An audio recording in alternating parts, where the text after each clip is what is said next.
Good morning.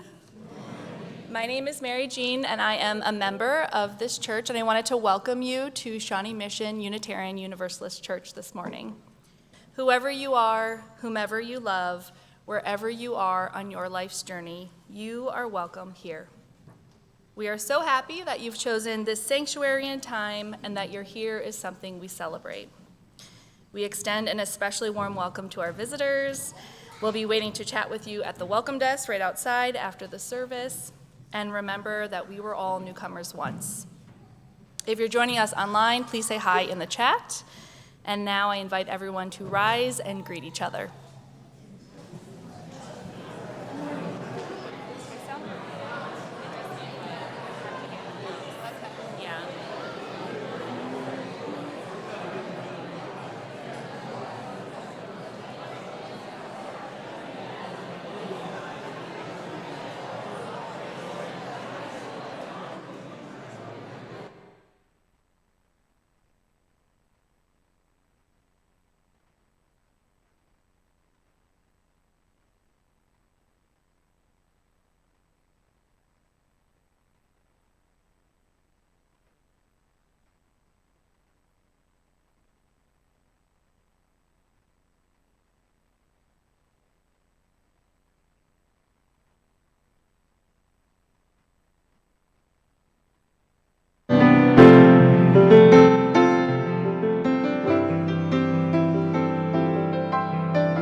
We have a few announcements from Rev Rose.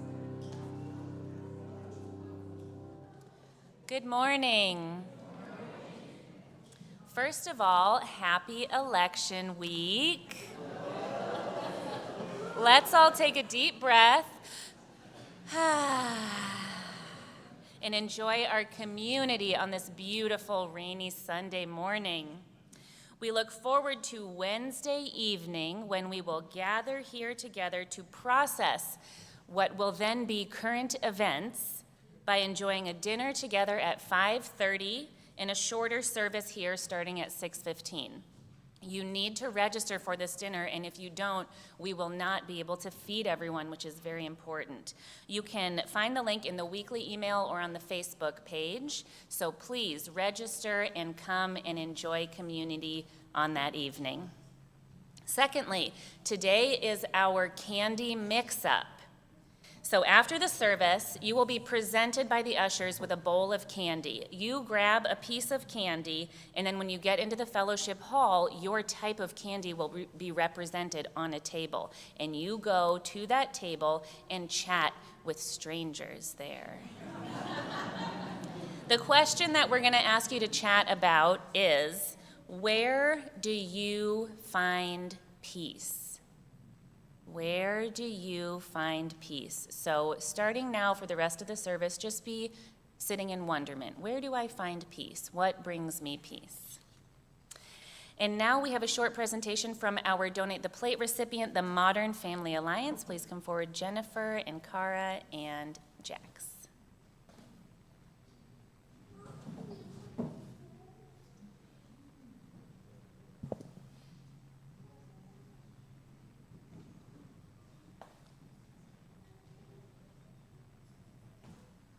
Hello, good morning. I'm Cara, and I am on the board of Modern Family Alliance. I am in my second year of serving on the board. And when people ask me about Modern Family, I always respond in this way. Parenting is hard, but parenting one-handed is even harder. And when you come from a community, such as the LGBTQ community, it is very, very hard to be a parent. It's hard to become a parent. It's hard to sustain parenting. We are presented with challenges that bio families don't have, right? And Modern Family has accepted this challenge of finding the challenges that queer families face and uplifting those voices and helping those families meet those challenges head on. We do that in a couple different ways.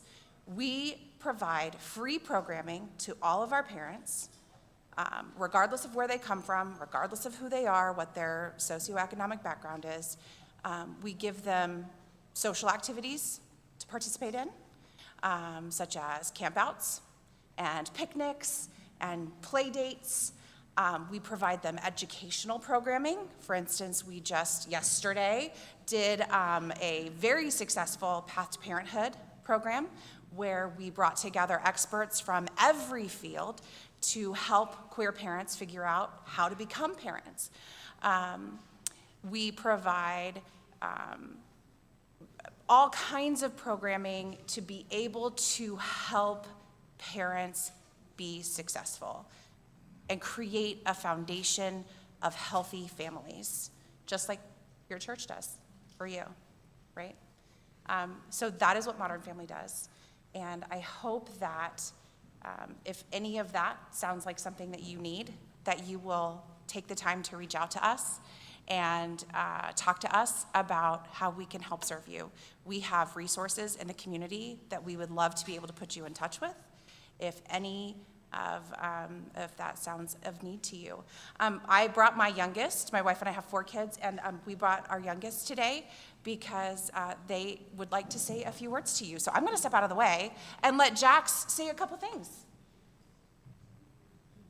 Hi, I'm Jax, and I just want to take a quick second and say thank you for having my mom, Cara, and Jennifer and her family here to talk to you guys today. I also think it's important to tell you that MFA is more than just the parents. Despite what they tell you. My mom has been on the board for 2 years now, and I've been able to see kids like August, Olive, and Oscar interact with other kids from families like theirs. My siblings and I didn't have that. I am 15 and the youngest of 4. My oldest sister is 27 and works as a doctor in Portland. She routinely calls my moms and cries about the queer patients she serves and tells them they have to wrap me up in bubble wrap and homeschool me. My other siblings are 23 and 21, and they make it their mission to educate everyone around them about what it means to have same-sex parents. I'll tell you a secret. It's no different than any other family. We still have to eat our vegetables and clean our rooms.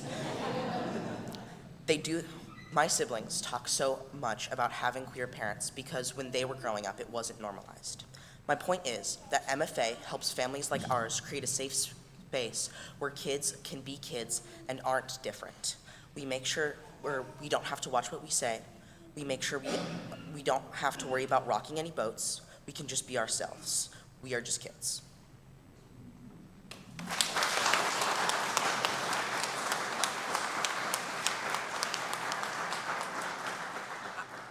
Hi, everybody. I'm Jennifer. I really don't know what more I could say after that. Thank you, Jack. That was really beautiful. I didn't expect to get so emotional.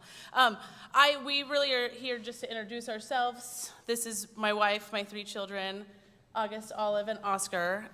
We found Modern Family Alliance before our oldest August turned 1, and we just showed up at a picnic one day not knowing what to expect because we didn't have any other people in our lives that were going through the exact same experience. We had other people in our lives who were LGBTQ, and we had other people in our lives who were parents, but none that were both of those things. And what we found and how we've spent the last 10 years is building a community where now we do know and we are able to mentor others that are interested in becoming parents, connect them to those resources, and more importantly for the kids, they have had for almost their whole lives other families that look like their own. So now that they are at a point where they're getting a little bit older and the outside influences are starting to come in, they have a resiliency. They already have that built-in armor, and they know how to respond when they do come up, and it's because of the chance they've had to meet other kids like their own, and they know, like, lots of people have families like ours. There's nothing different about it. There's no reason to have a conversation about it. And so we're just so grateful for that, and we hope to continue to grow so that other people and other families know that we're here for them and that we can continue to help them. So thank you all so much for having us here today. We truly appreciate it.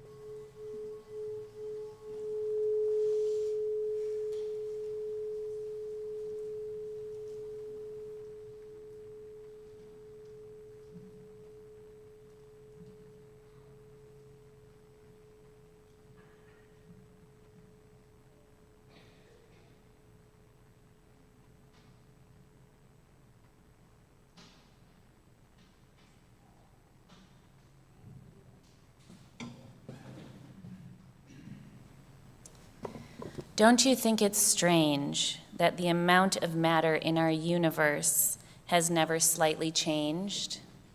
That all which makes your body was once of something more.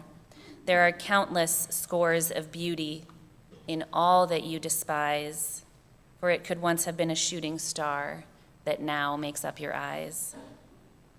And atoms of forgotten life who've long since ceased to roam may now have the great honor to call your crooked smile their home.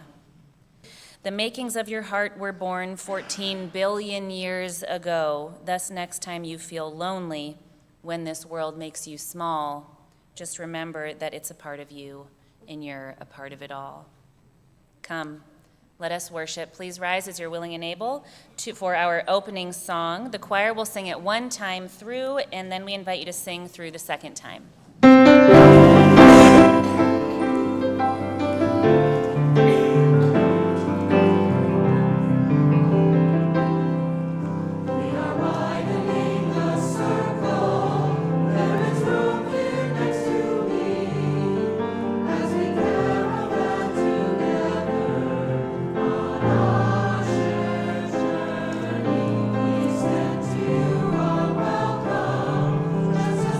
Was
As Nina King comes forward to light our chalice,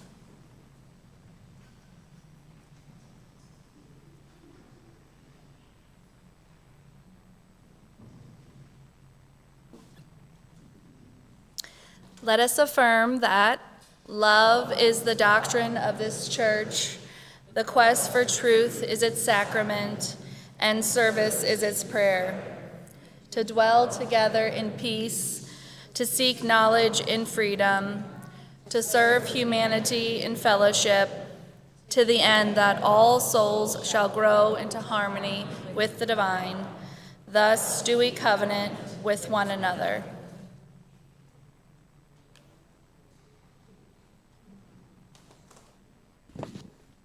All right. At this time, I'd like to invite all the children and youth forward for Time for All Ages.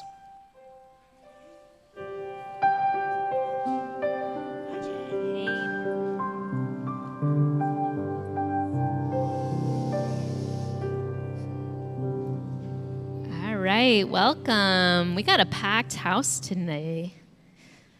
We need some room. All right, welcome, welcome. See some new faces.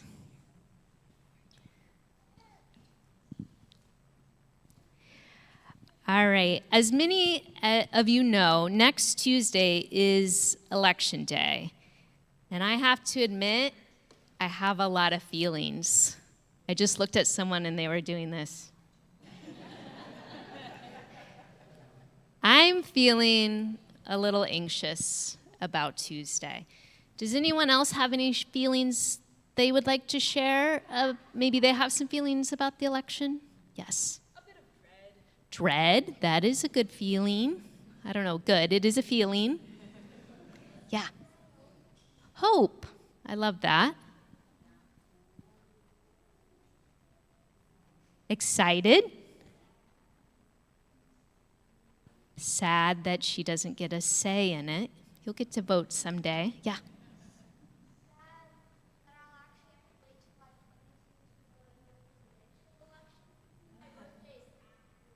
Oh, that is. He won't be able to vote until he's 22 because when he's 18, that's the election year and his birthday's right after it. Well, those are all important feelings, and thank you for sharing those with me. I mentioned that I'm feeling a little anxious, and the thing about anxiety is you can be anxious about something you're excited about, something you look forward to in the future. And then you can also be anxious about the future because maybe something will happen that you don't want to happen. And so anxious is a funny feeling, but really what that means to me. All right, let's hold the beach balls. We're getting excited, Rose. Let's hold on to the beach balls. All right, I'm feeling a little frazzled. And what that means to me is that I feel like I have like sparks shooting out of my arms and legs. I just feel like let's all do that maybe. Get some energy out. There we go. Let's get those feelings out. Because one thing I know about myself is when I'm having a lot of feelings, it's good for me to go on a walk, ride my bike. And I can't do that right now, so I brought some things with us to get our energy out. Raise your hand if you think the beach balls could help us get some energy out. All right. Raise your hand if you know how to play Don't Let the Ball Touch the Ground. Perfect. All right. If you are willing and able, if you would stand up, and that's everyone. All right. All right, we're going to throw the balls in the air. Let's see if we can keep them from hitting the ground.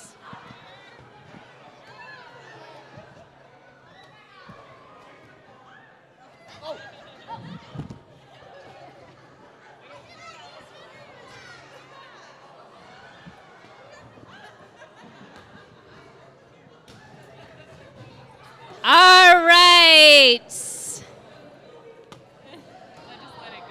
Just let it go.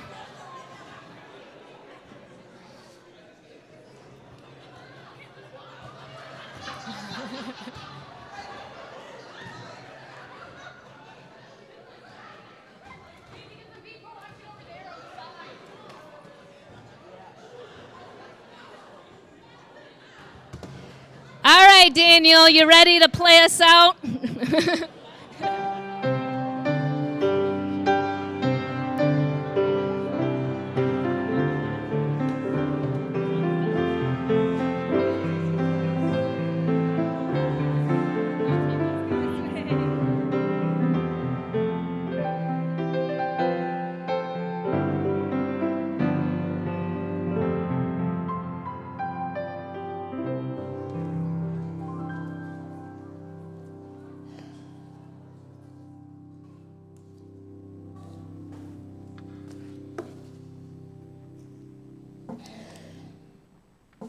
So I have tried starting November's Soul Matter packet on repair, but I keep stalling. I've gotten to the printout section portion, step 1, but I haven't really done much else with it.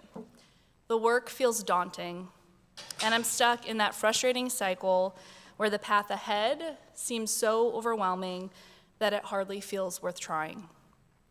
And yet, I know that living in a world without even attempting repair keeps me stuck in this feeling of disrepair. But when you're feeling disconnected and disenchanted, it's hard to believe that repair is possible. Hopelessness becomes a roadblock that makes any effort towards repair seem unreachable, even pointless. With this election drawing near and the call to do work as a church on repair, it feels like one of those moments when the gap between what is and what could be feels impossible to cross. As I wrestle with these feelings, I keep returning to a memory that brings me comfort. As a kid, I'd gaze at the moon on long drives home, feeling an immense sense of calm and connection. I thought I wanted to be an astronaut, but looking back, I think it was the perspective the moon gave me that I love so much, the feeling of being part of something vast and meaningful. Those childhood memories of moon gazing have always grounded me, bringing me a sense of wonder and belonging. Did any of you happen to catch the hunter's moon on October 17th as it rose orange and radiant at dusk? That night, I happened to be pulling out of my driveway on a Target run when I glimpsed it over the hill, huge and glowing above the treetops. I gasped. And for the rest of the drive, I kept looking for it around every corner. In that moment, I was flooded with the familiar sense of wonder and awe, a reminder of that childhood feeling of being part of something mysterious and profound. In that ordinary moment, on my way to Target, it all made sense again. I felt the meaning of existence, the possibility of change, the promise of repair. I realized that our lives, our shared existence, are a gift, a mystery, and the only miracle I have ever believed in. I remembered again that we are each small, but we're part of this vast universe, where anything, even the impossible, is possible. And remember to vote.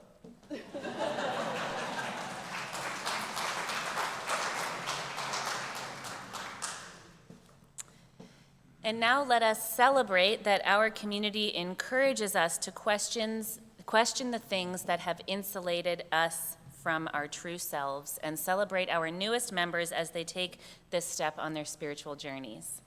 Membership in this free church is an invitation to dedicate your lives into the service of love and the kinship of community. It is the invitation to spend your lives with us, to spend them on that which is worthy and beautiful and good, and to take up your ministry, our ministry, of showing love to a world that needs care.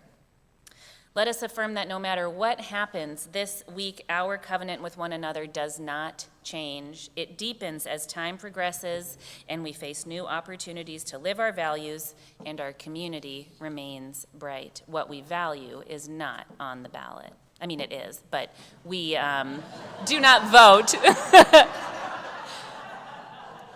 It's not up for debate how we feel.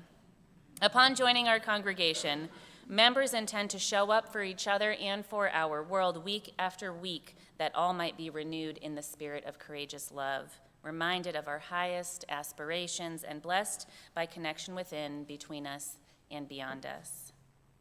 As a faith that is united not by creed, but by sacred vow, we promise to support one another in good times and in bad, to grow together on an adventure of the Spirit, and to work side by side for healing the world. This morning, we invite those who have joined us in formal membership since our last new member in gathering to come forward and be celebrated. There is no test of belief here, only the requirement of commitment to this community. Please come forward as I call your name and take a rose. Claudia Anderson, Sterling Anderson, Caitlin Cook, Hawthorne Crane, Sarah Crane, Dale Hogan, Amy Hurt, Justin Hurt, Amy Stubbs, Maddie Wetta, and Molly Wetta.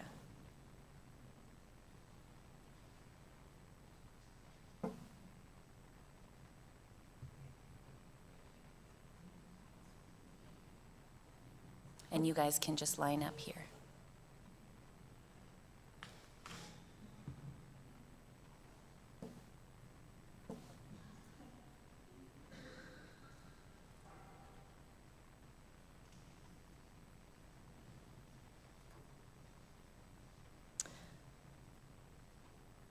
Congregation, if you would please rise. He's getting it, he's getting it.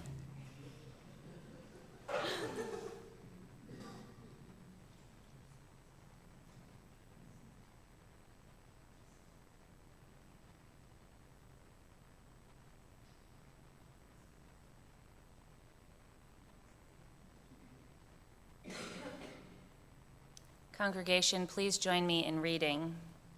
We, the members of Shawnee Mission, UU Church, welcome you into the membership of this community of faith. We are grateful for your commitment to our life together. Now, let us read as a group of new members. I freely enter into membership at SMUUCh, accepting all of the rights and responsibilities therein. As I am able, I promise to bring my whole self to this congregation and to give and receive in the spirit of gratitude and hope. I join in this community to seek meaning and truth in love, to respond to the calling of justice, and to be strengthened in our life together. And now let us please all read together. We renew our covenant to you, to seek meaning and truth in love, to respond to the calling of justice, and to be strengthened by our life together. We now extend this covenant to you. Welcome.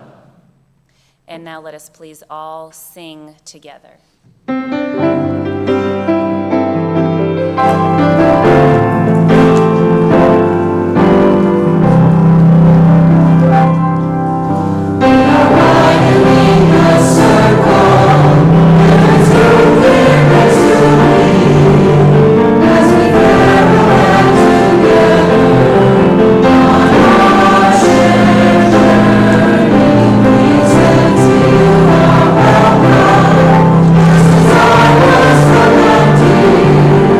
To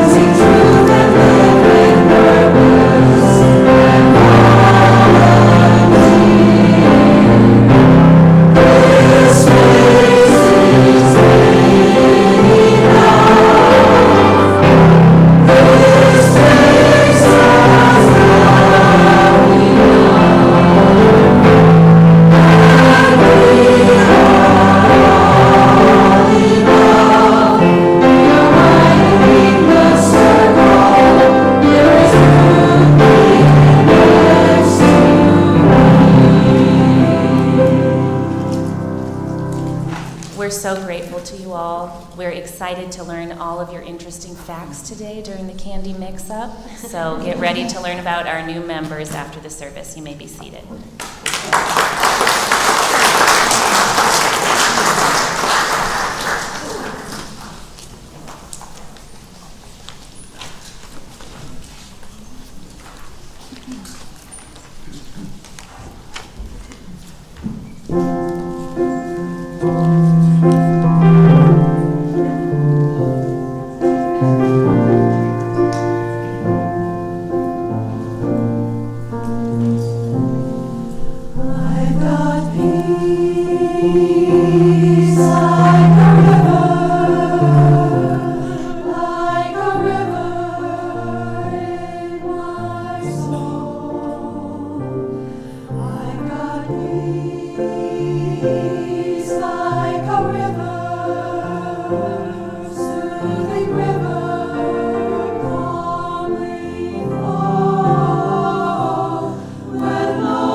We come to this place to see and be seen, to teach and be taught, to hear and be heard.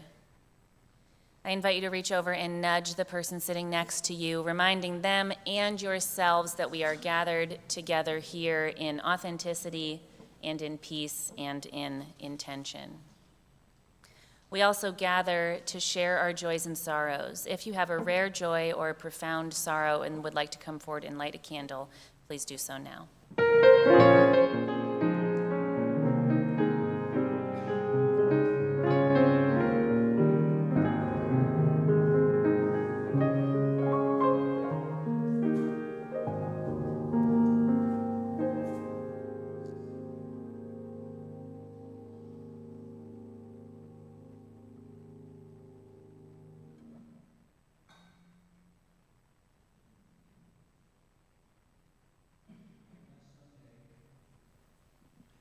I lit a candle for a neighbor who I learned last Friday had an advanced cancer. And then on Monday, I learned that a coworker of many years died suddenly and unexpectedly at home. So this is a candle of sorrow for Gregory E. Lee, who was 54.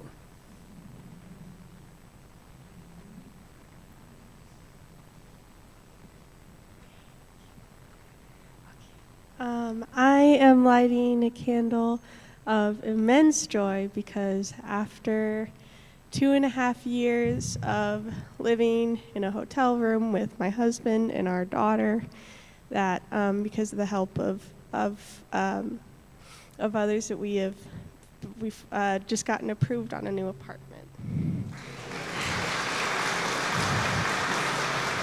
So it's very, very, very happy. We have gotten, we have most of everything that we need. We're a little unprepared. So if anybody has like a couch or a coffee table or a dresser, we're missing those things. Or if anybody wants to help on the moving days, you can come talk to me or Hawthorne. But we're really excited because it's just been a long time in barely 200 square feet, and we're really happy to have some space to breathe again.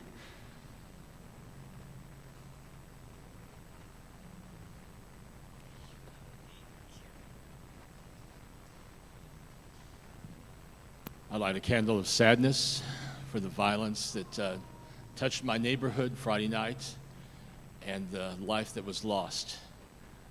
The lives that were lost that night. I light a candle of sadness.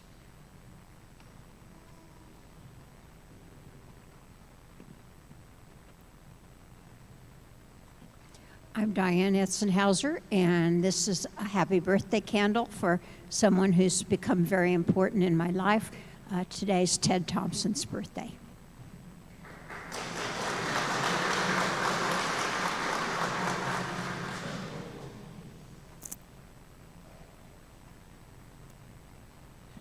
I'm Alyssa, and I have some candle of joy. On October 23rd, I went in for my 3-month checkup with my oncologist, and the results are that I'm still in remission, and I don't have to go back for 6 months.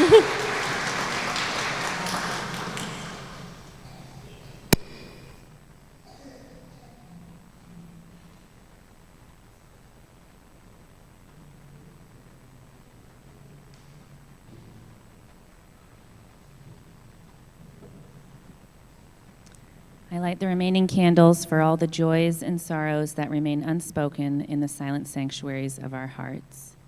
Please join me in song.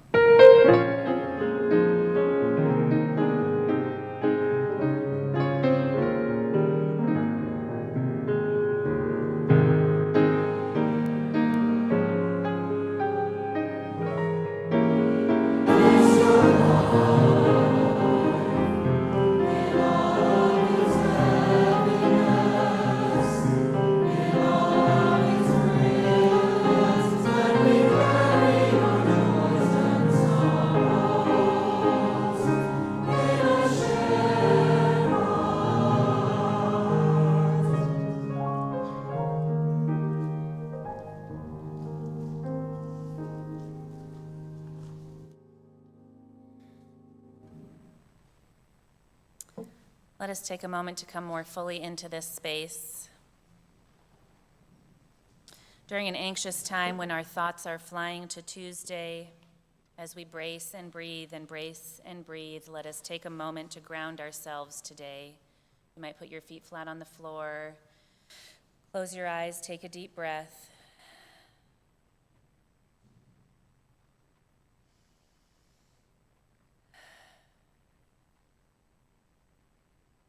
I invite you to take a moment to come into your body, noticing where there is tightness,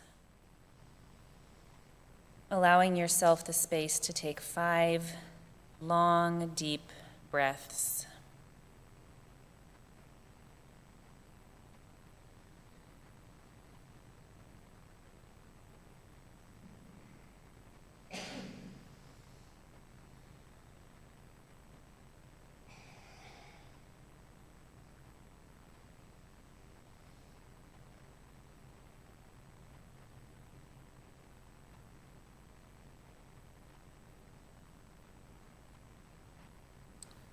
Let us take a moment to ground ourselves in the long story of time, in a long story of life, to remember the grandeur and the deeper story that is here with us in every moment.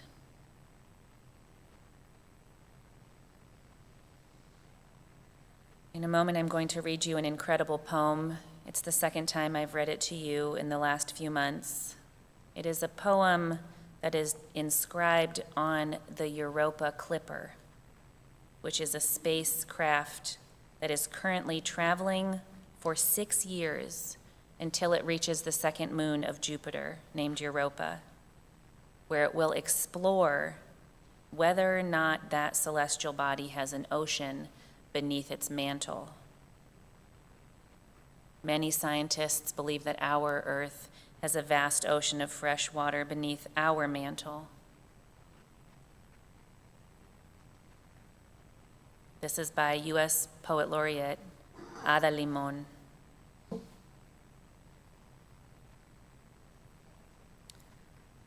Arcing under the night sky, inky with black expansiveness, we point to the planets we know. We pin quick wishes on stars. From Earth, we read the sky as if it is an unerring book of the universe, expert and evident.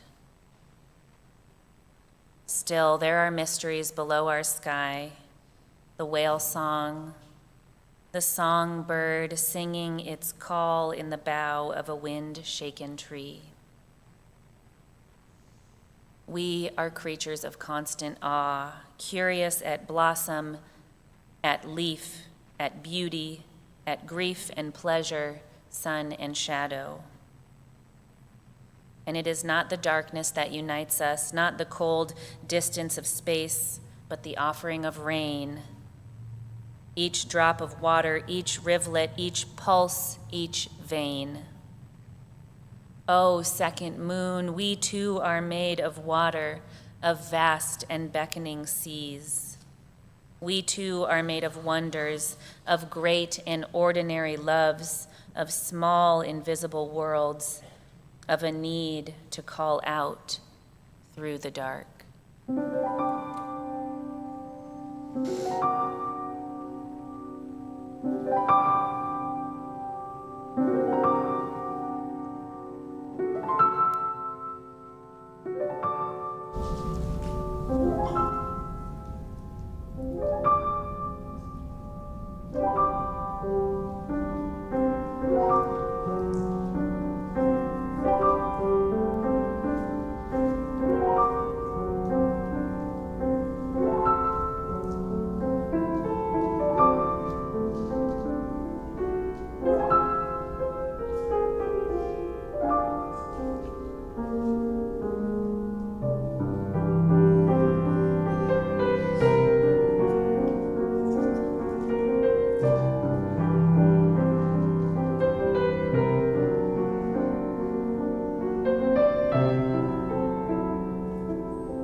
our community hold us through this week.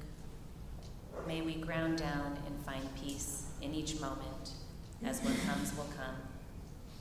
Please remain seated for our meditative hymn, number 1023 in the teal hymnal, Building Bridges.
For our reading today, we're going to do a call and response, and you'll need the blue hymnal. Turn to page 670.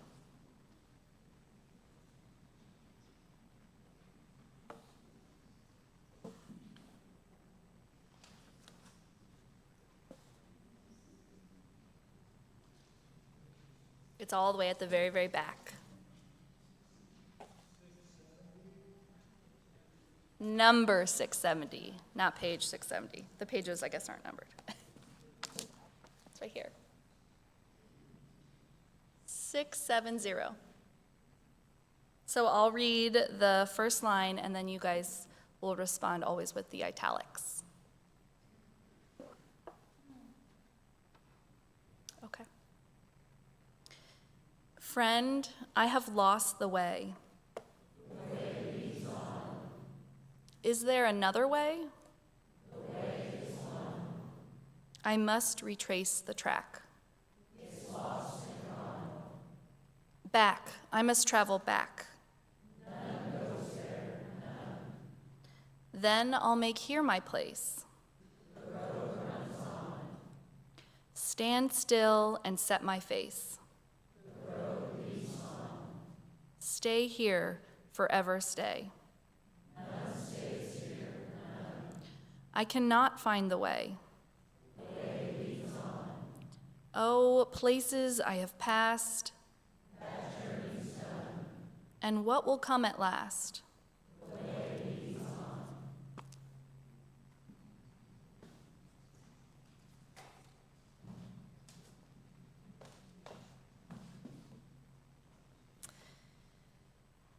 We gather today on the almost eve of an important election. Ever more so, we are aware of the great chasms between us.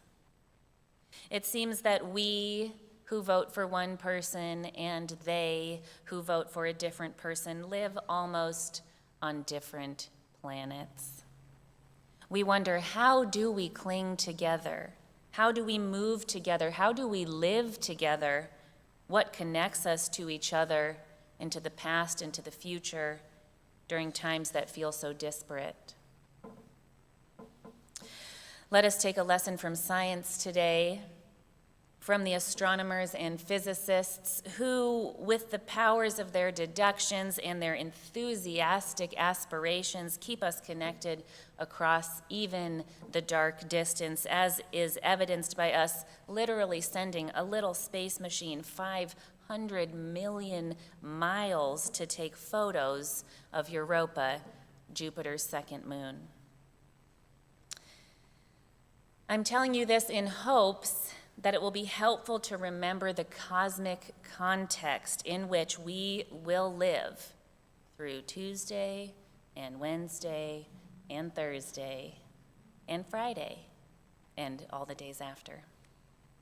I do this in hopes that you will keep bright before you the expanses within you, the distance, the voids, the space that lives and moves in your body and in your world. Let us thus not go another second without bringing to the forefronts of our mind the knowledge that we are on a celestial body, that with other celestial bodies it is bound up together, clinging to each other across that great inky expanse of space. The planets held in a tension so bright and the forces so strong that we travel together in a system that flows like a helix through time and space, clinging to one another across a mysterious nothingness. A mysterious nothingness that mimics what is happening inside of our very own bodies. For even on the tiniest scale, our atoms, our smallest pieces, like the planets, exist in a void. Atoms floating in and connected around an expanse of nothingness. Meaning, as many of us learned in science class, that we are not solid, and neither is that chair you're sitting on, which is hard to conceive of, but that we are made up of mostly nothingness. Voids, distance, space, emptiness is at the core of these dense bodies. Indeed, what does connect us? How do we cling together? For we are not just like outer space, we are actually made of stars. Our human body and our atmosphere and so much of our earth is comprised of just 6 elements that came into being moments after the Big Bang, when all the matter in the universe ballooned and floated and collapsed and sucked into itself, exploding into supernovas and scattering all the matter across the universe, meaning that literally it could have once been a shooting star that makes up your eyes, which is why astronomer and scientist Carl Sagan said that the cosmos is within us. We are a way for the universe to know itself. Now, currently leading up to the election, we're in kind of an unpleasant phase of what it means to know ourselves, but I think it's moments like these that really define us and define who we are. For when we respond to hatred with love, when we respond to the limitations of rights with being clearer about who we are, we pull the whole system into a kinder and more humane way of knowing. This cannot be a moment to feel helpless, as so many people have expressed to me in the last few months. Helplessness, helplessness. But that would be to ignore the scientific principles of the universe that show just how deeply and on every single level we affect everything around us, even across a political chasm. Edgar Mitchell, who was on the Apollo 14 mission, recounted his moment of truly coming to understand the depth of our interdependence. He said, "And then on the way home from the moon, if you can imagine that, looking out at the heavens, this insight, which I could now call a transcendent experience, happened." He said, "I realized that the molecules of my body had been created or prototyped in an ancient generation of stars, along with the molecules of my spacecraft and my partners and everything else we could see, including the earth out in front of us. Suddenly, it was all very personal," he said. "Those were my molecules. It was an experience of connectedness, an experience of bliss, of ecstasy." He said it was the type of experience that brings tears to your eyes and you don't know why. Tears of joy, not sadness. The experience continued for 3 days. He said it was so profound. And that he realized that the story of ourselves, as told by science, as told by cosmology, as told by religion, was incomplete and likely flawed. He said, "I recognized that the Newtonian idea of separate, independent, discrete things in the universe was not an accurate description." Indeed, we're all bound up together here. Wherever we go, we're all going. Even if it feels like we live on different political planets, you very well may walk out your front door and see a political sign that sends shivers down your spine, stuck straight into the earth of your next door neighbor's front lawn.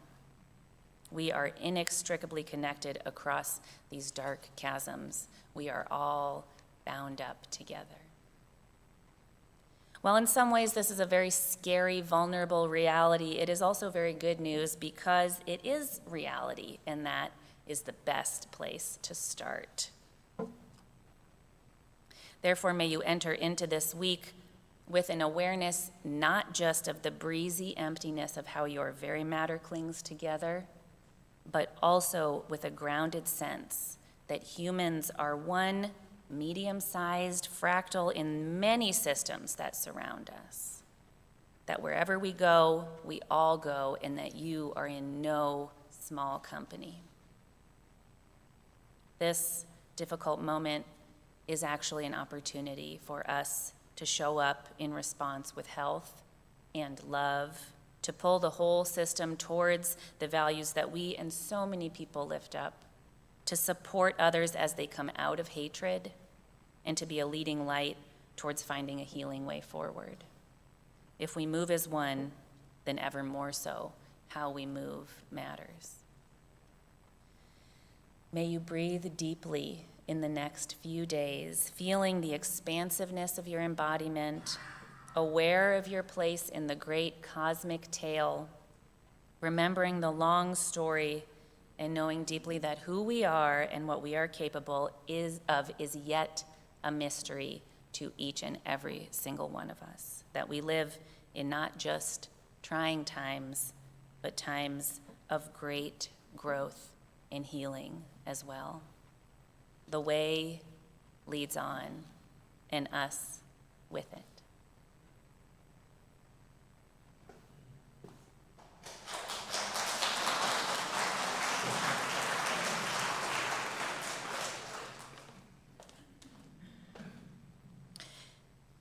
This week, our Donate the Plate goes to the Modern Family Alliance, which reflects our UU values of justice, transformation, and love. Our place in the community is a weaver of connections, making a tapestry larger than what occurs simply within our walls.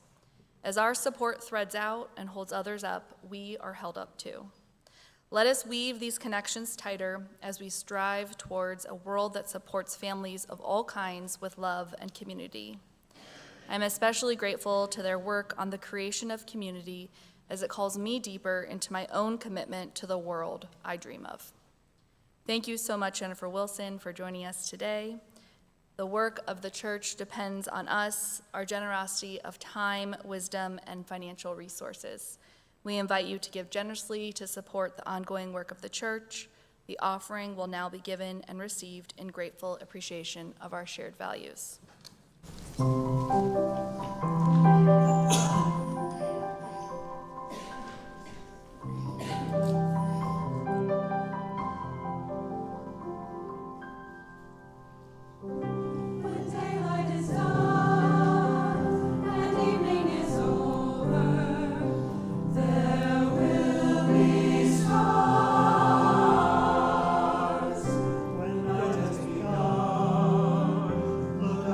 Discover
We extinguish this flame, but not the light of truth, the warmth of community, or the fire of commitment. These we carry in our hearts until we are together again. Please rise as you are willing and able for our closing hymn, number 131, in the great hymnal, Love Will Guide Us.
This week, I invite you to have your Tuesday night self-care plan ready and let it involve deep breathing if you can. Go in peace.